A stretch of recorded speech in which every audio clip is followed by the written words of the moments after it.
So guys welcome back to the channel. അപ്പോൾ ഞാനിവിടെ Roshan. Doomsday പടത്തിന്റെ റിലീസ് ഡേറ്റ് ഡിലേ ആയെങ്കിൽ എന്ത്? പടത്തിന്റെ ഭാഗമായിട്ട് വരുന്ന റൂമേഴ്സ്, ഫാൻ തിയറീസ്, ലീക്സ് എന്നിട്ടുള്ള പരിപാടികൾക്കൊന്നും യാതൊരു പഞ്ഞുമില്ല. മിനിറ്റ് വെച്ചിട്ടാണ് പടത്തിന് ഹൈപ്പ് കയറിക്കൊണ്ടേയിരിക്കുന്നത്. സോ അങ്ങനെ ഈ അടുത്തായിട്ട് മാർവലും ഡിസ്നി സ്റ്റുഡിയോസും ഒരുമിച്ച് ചേർന്നിട്ട് ഒരു മെർച്ചൻഡൈസിംഗ് കോൺഫറൻസ് ഈ അടുത്തായിട്ട് നടത്തിയിട്ടുണ്ടായിരുന്നു. വളരെ തെരഞ്ഞെടുക്കപ്പെട്ട കുറച്ച് പേര് മാത്രമാണ് ഇതിൽ പങ്കെടുത്തിട്ടുണ്ടായിരുന്നത്. ആൻഡ് ആ ഒരു മീറ്റിംഗിനിടയ്ക്ക് കെവിൻ ഫീജി അടക്കം പ്രൊഡക്ഷൻ സൈഡിലുള്ള ആൾക്കാരെല്ലാം കൂടി ഡൂംസ്ഡേയുടെ ഭാഗത്തായിട്ട് ഒരു വലിയ ലീക്ക് എന്ന് പറയാൻ പറ്റില്ല, അവരുടെ ഒരു പ്രൊമോഷൻ സ്ട്രാറ്റജി ഒക്കെ തന്നെ ആയിരിക്കാം ഇത്. അതിപ്പോൾ പുറത്ത് വിട്ടിട്ടുണ്ട്. സംഭവം വേറെ ഒന്നുമല്ല, ഡൂംസ്ഡേ എന്നിട്ടുള്ള പടം തുടങ്ങാൻ പോകുന്നത് എങ്ങനെയാണ്, അല്ലെങ്കിൽ പടത്തിന്റെ ഓപ്പണിംഗ് സീക്വൻസ് ഏതൊരു രീതിയിലാണ് എടുത്തു വെക്കാൻ പോകുന്നത് എന്നുള്ളൊരു കാര്യമാണ് ഇപ്പോൾ അവർ ഒഫീഷ്യലായിട്ട് തന്നെ പുറത്തു വിട്ടിട്ടുള്ളത്. ഒഫീഷ്യൽ എന്നതുകൊണ്ട് ഞാൻ ഉദ്ദേശിച്ചത് എന്താണെന്ന് വെച്ച് കഴിഞ്ഞാൽ ഒരു മീറ്റിംഗിൽ പങ്കെടുത്ത ഒരാൾ പുറത്തു വന്ന് പറഞ്ഞ കാര്യങ്ങളാണ്. സോ ഇതിൽ ജെനുവിനിറ്റി എത്രമാത്രം ഉണ്ടെന്ന് ചോദിച്ചു കഴിഞ്ഞാൽ എനിക്കതിൽ കൃത്യമായിട്ടുള്ള ഒരു മറുപടി ഇല്ല. എന്നാൽ പോലും ഇത് സംഭവം സത്യമാണെങ്കിൽ ഡൂംസ്ഡേയുടെ ഭാഗത്ത് നിന്ന്, കെവിൻ ഫീജിയുടെ ഭാഗത്ത് നിന്ന് വന്നിട്ടുള്ള ഒരു ഒഫീഷ്യൽ അപ്ഡേറ്റ് ആയിട്ട് ഇതിനെ കൂട്ടാവുന്നതാണ്. സോ അതുകൊണ്ട് തന്നെ മേ ബി ഇതുപോലെ സംഭവിക്കാനുള്ള ചാൻസസും കൂടുതലാണ്. അതായത് ഞാൻ പറഞ്ഞു വരുന്നത് ഇങ്ങനെ തന്നെ പടത്തിന്റെ ഓപ്പണിംഗ് സീക്വൻസ് വരുമെന്നല്ല,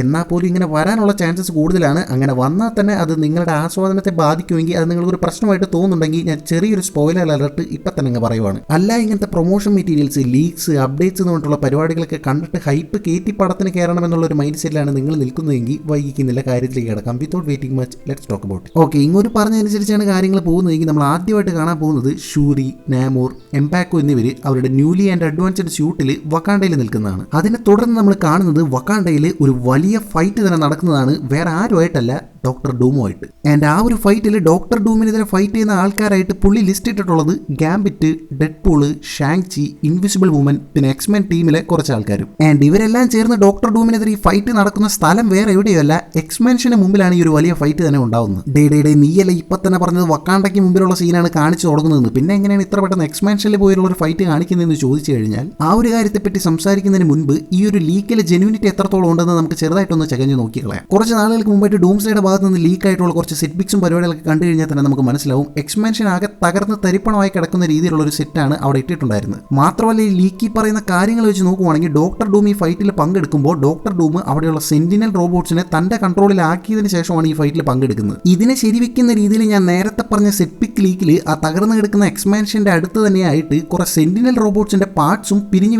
കാണുന്നതായിട്ട് കാണാനായിട്ട് പറ്റും. മാത്രമല്ല എക്സ്പാൻഷന് മുമ്പിൽ വെച്ച് നടക്കുന്ന ഒരു വലിയ ഫൈറ്റ് സീക്വൻസ് ആണ് കഴിഞ്ഞ 2 ആഴ്ചകളായിട്ട് ഡൂംസ്ഡേയുടെ ഭാഗത്തായിട്ടുള്ള പ്രൊഡക്ഷൻ ടീമിൽ ഷൂട്ട് ചെയ്തുകൊണ്ടിരിക്കുന്നു എന്നുള്ളൊരു രീതിക്കുള്ള റൂമറും ഇതിന് മുമ്പേ വന്നിട്ടുണ്ടായിരുന്നു. സോ ഇതെല്ലാം മൊത്തത്തിൽ അങ്ങ് കൂട്ടിക്കിഴിച്ച് വായിച്ച് നോക്കുമ്പോൾ മനസ്സിലാവുന്നത് സംഭവം ഇருக்கு. ഓക്കെ, എനിക്കറിയാം ഇപ്പോൾ നിങ്ങളുടെ മനസ്സിൽ ഇത് കേട്ടതിന് ശേഷം ഒരുപാട് സംശയങ്ങൾ പൊന്തി വന്നിട്ടുണ്ടായിരിക്കണം. അതിനൊക്കെ ഒന്നൊന്നായിട്ട് നമുക്ക് ആൻസർ ചെയ്ത് കളയാം. ഇതുവരെയുള്ള അറിയിപ്പുകൾ വെച്ച് നോക്കുമ്പോൾ മാർവലിന്റെ ഭാഗത്തായിട്ട് ഡൂംസ്ഡേക്ക് മുമ്പായിട്ട് ഇറങ്ങാൻ പോകുന്ന പടങ്ങൾ ഫണ്ടാസ്റ്റിക് ഫോറും പിന്നെ സ്പൈഡർമാൻ ബ്രാൻഡ് ന്യൂ ഡേയും മാത്രമാണ്. ഇതിൽ സ്പൈഡർമാൻ ബ്രാൻഡ് ന്യൂ ഡേനെ അത്ര കണ്ട് നോക്കണ്ട, അത് കൂടുതലും ഒരു സ്പൈഡർമാൻ ബേസിൽ തന്നെ പോകുന്ന പടമായിരിക്കും. എന്നാൽ ഫണ്ടാസ്റ്റിക് ഫോറിൽ തീർച്ചയായിട്ടും ഡൂമിന്റെ റെഫറൻസുകളും ആ ഒരു ത്രെട്ടിനെ കുറിച്ചുള്ള പരിപാടികളൊക്കെ എന്തായാലും കടന്നു വരേണ്ടതാണ്. സോ ആ ഒരു രീതിക്ക് ചിന്തിക്കുവാണെങ്കിൽ ഫണ്ടാസ്റ്റിക് ഫോർ ആണ് ഡൂമിനെ ഡെവലപ്പ് ചെയ്യാനായിട്ട്, അല്ലെങ്കിൽ ഡൂമിനെ മാർവലോട്ട് ഇൻട്രൊഡ്യൂസ് ചെയ്യാനുള്ള ഒരു തുറുപ്പിച്ചീട്ട് എന്ന് പറയുന്നത്. സോ ആ ഒരു ഒറ്റ പടത്തിന് ശേഷം നേരെ ഡൂംസ്ഡേയുടെ തുടക്കത്തിൽ തന്നെ ഇങ്ങനെ വലിയൊരു ഫൈറ്റ് സീനിൽ ഡൂമിനെ ഇറക്കി കഴിഞ്ഞാൽ അത് എത്രത്തോളം വർക്കൗട്ട് ആവുമെന്ന് ചെറിയൊരു കൺഫ്യൂഷൻ ഉണ്ടാവാം. ഇവിടെയാണ് റൂസോ ബ്രദേഴ്സ് കുറച്ച് നാളുകൾക്ക് മുമ്പായിട്ട് സാധാരണ മാർവൽ ടിപ്പിക്കൽ ഫോർമുലയിൽ വരുന്ന സ്ക്രിപ്റ്റുകളിൽ നിന്ന് മാറി ഈ ഒരു ഡൂംസ്ഡേ പടത്തിൽ സ്ക്രിപ്റ്റിൽ കുറച്ച് വ്യത്യാസങ്ങൾ വരുത്തുന്നുണ്ടെന്ന് പറഞ്ഞ കാര്യത്തിന്റെ ഇമ്പോർട്ടൻസ് വരുന്നത്. അതായത് സാധാരണഗതിയിലെ മാർവലിന്റെ ആ ഒരു ലീനിയർ സ്റ്റോറി ലൈൻ പാറ്റേണിലൂടെ പോവാതെ തുടക്കം തന്നെ ഈ ഒരു വലിയ എക്സ്പാൻഷനിലെ ഈ ഒരു ഡോക്ടർ ഡൂമിനെ എസ്റ്റാബ്ലിഷ് ചെയ്യുന്ന ഒരു ഫൈറ്റ് സീക്വൻസ് കാണിച്ചതിന് ശേഷം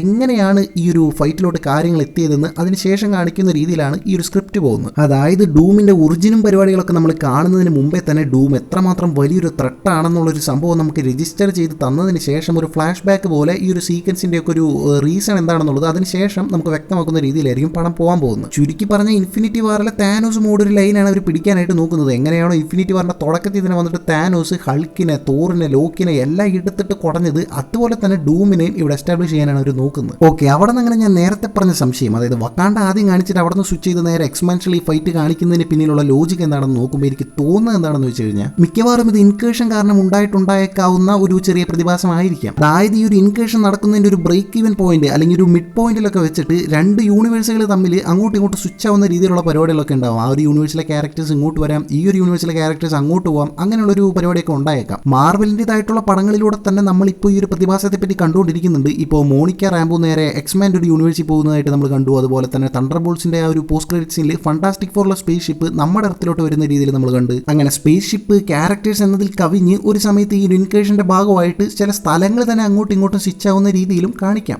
അങ്ങനെയായിരിക്കാം മിക്കവാറും വേറൊരു യൂണിവേഴ്സിലുള്ള ഈ ഒരു എക്സ്പാൻഷൻ നേരെ നമ്മുടെ യൂണിവേഴ്സിലെ ഈ ഒരു വക്കാണ്ടയിൽ വന്ന് കയറി കൊടുക്കുന്നത്. അങ്ങനെ ആ ഒരു ഫൈറ്റ് വക്കാണ്ടയിലെ എക്സ്പാൻഷനിൽ കിക്ക് ഓഫ് ആവുന്ന രീതിയിലൊക്കെ ആയിരിക്കും കാണിക്കുന്നത്. ഇവിടെ ഉണ്ടാവുന്ന മറ്റൊരു സംശയം എന്താണെന്ന് വെച്ച് കഴിഞ്ഞാൽ Thunderbolts team, new Avengers team, X Men team, വക്കാണ്ടയിലുള്ള സോൾജേഴ്സ് ഇവരെല്ലാവരും ചേർന്നിട്ടാണ് ഡൂമിനെതിരെ ഫൈറ്റ് ചെയ്യുന്നത്. സോ ഈ ഒരു ആൾക്കാരെല്ലാം എങ്ങനെയാണ് വക്കാണ്ടയിൽ എത്തിപ്പെട്ടത്? അതിന്റെ ഒരു ഉത്തരവായിട്ട് എനിക്ക് തോന്നുന്നത് തണ്ടർബോൾട്സിന്റെ പോസ്റ്റ് ക്രെഡിറ്റ് സീനിലായിട്ട് നമ്മൾ കണ്ടിട്ടുണ്ടായിരിക്കും. ഫണ്ടാസ്റ്റിക് ഫോറിന്റെ ആ ഒരു ഷിപ്പ് വരുന്നു എന്നതിനേക്കാൾ ഉപരി അവരവിടെ സംസാരിക്കുന്ന സമയത്ത് അവർ പറയുന്നുണ്ടായിരുന്നു സ്പേസിൽ എന്തോ വലിയൊരു പ്രശ്നം നടക്കുന്നുണ്ട്, എന്തോ ഒരു ഗുലുമാല് നമ്മളെ നോക്കി വരുന്നുണ്ടെന്നുള്ള രീതിയിലുള്ള ഒരു ടോക്കും പരിപാടികളും അവിടെ പോകുന്നുണ്ട്. സോ സ്പേസിൽ നടക്കുന്ന പ്രശ്നങ്ങൾ എന്താണെന്ന് മനസ്സിലാക്കാൻ വേണ്ടിയിട്ടും അതിന് വേണ്ടതായ പ്രിക്കോഷൻസ് എടുക്കാൻ വേണ്ടിയിട്ടും അവഞ്ചേഴ്സ് എല്ലാം കൂടെ ഈ ഒരു വക്കാണ്ടയിൽ ഒരുമിച്ച് കൂടുന്ന രീതിയിലായിരിക്കും ആ ഒരു സീക്വൻസ് പോകാനായിട്ട് പോകുന്നത്. വക്കാണ്ടയാണല്ലോ ഉള്ളതിൽ തന്നെ ഏറ്റവും അഡ്വാൻസ്ഡ് ആയിട്ടുള്ള സ്മാർട്ടസ്റ്റ് സിറ്റി. സോ അതുകൊണ്ട് തന്നെ മൾട്ടിവേഴ്സൽ ലെവലുള്ള ഒരു ത്രെറ്റിനെ കുറിച്ച് മനസ്സിലാക്കാനൊക്കെ വക്കാണ്ടയാണ് കുറച്ചുകൂടെ നല്ലതെന്ന് എല്ലാവർക്കും തോന്നി കാണണം. ഈവൻ ഇൻഫിനിറ്റി വാറിൽ തന്നെ വിഷന്റെ മണ്ടയ്ക്കുള്ള കല്ലെടുക്കാൻ വേണ്ടിയിട്ട് ആ ഒരു വക്കാണ്ടയിലുള്ള ആക്സസറീസിനെയാണ് ആശ്രയിച്ചത്. സോ ആ ഒരു രീതിക്കുള്ള ഒരു പരിപാടിയായിരിക്കും ഇവിടെ സെറ്റപ്പ് ചെയ്യാനായിട്ട് പോകുന്നത്. അത് മാത്രമല്ല ഔദ്യോഗികമായിട്ട് ഇപ്പോൾ നമ്മുടെ യൂണിവേഴ്സിലോട്ട് കടന്നു വന്നിട്ടുള്ള ഫണ്ടാസ്റ്റിക് ഫോറിലെ റീറിച്ചാർഡ്സ് ആയിരിക്കാം ഈ ഒരു വലിയ ത്രെറ്റിനെ പറ്റി, ഡോക്ടർ ഡൂമിന്റെ വരവിനെ പറ്റിയിട്ടൊക്കെ നമ്മുടെ യൂണിവേഴ്സിലുള്ള ഈ ഒരു എർത്തിലെ ആൾക്കാരെ ബോധവൽക്കരിക്കുന്നത്. ആൻഡ് പുള്ളിയുടെ ഈ ഒരു ബോധവൽക്കരണ സെമിനാർ ക്ലാസിന്റെ ഫലമായിട്ടായിരിക്കാം എല്ലാവരും കൂടെ വക്കാണ്ടയിലോട്ട് കയറി കൊടുക്കുന്നത്. എന്തിനും ഇതിനും വക്കാണ്ട ഉണ്ടല്ലോ. ആൻഡ് ഹീറോസ് എല്ലാം അവിടെ യുണൈറ്റ് ആയിട്ട് അവിടെ നടക്കുന്ന ആ ഒരു പ്രശ്നത്തെപ്പറ്റി പഠിച്ചുകൊണ്ടിരിക്കുന്ന അതേ സമയത്ത് തന്നെ ഈ ഒരു ഇൻക്വേഷൻ ഇവന്റ് സംഭവിക്കുന്നതും ഡോക്ടർ ഡൂം അങ്ങോട്ട് കടന്നു വരുന്ന രീതിയിലുള്ള ആ ഒരു സീക്വൻസ് ഒക്കെ പോകുന്ന രീതിയിലാണെങ്കിൽ എല്ലാം കൂടെ കൂട്ടിവെച്ച് വായിക്കുമ്പോൾ ഇതൊരു ലോജിക്കലി കറക്റ്റ് ആണ്. ഇതെങ്ങനെ അവർ പുൾ ഓഫ് ചെയ്ത് കൊണ്ടുവരും എന്നുള്ള കാര്യം കണ്ടു തന്നെ അറിയാം. അപ്പോൾ അങ്ങേയറ്റം ഡാർക്കായ ബ്രൂട്ടലായ ഇന്റൻസിറ്റി നിറഞ്ഞൊരു ഇവന്റ് തന്നെ ആദ്യം കാണിച്ചതിന് ശേഷം